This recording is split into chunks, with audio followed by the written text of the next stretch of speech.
If you want to change the wallpaper on your Motorola smartphone, first of all, we can open Settings. Next, in Settings, if you scroll down, you can find Personalize option.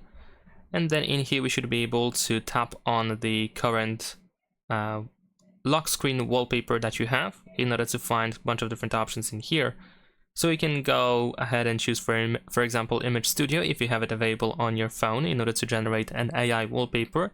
You can also go to My Photos in order to choose a photo from your gallery. And let's say we're gonna choose something like, let's say this one over here. And we can tap on Done. And this allows you to set up the wallpaper quite easily. Let's say we're gonna set it for both, and there we go.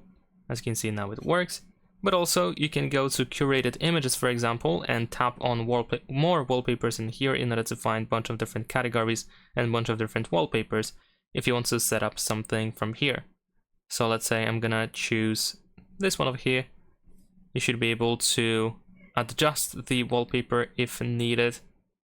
And we can press set as wallpaper and confirm our choice if you want to set it for both lock screen or home screen. And there we go. That's pretty much it. Leave a like and subscribe.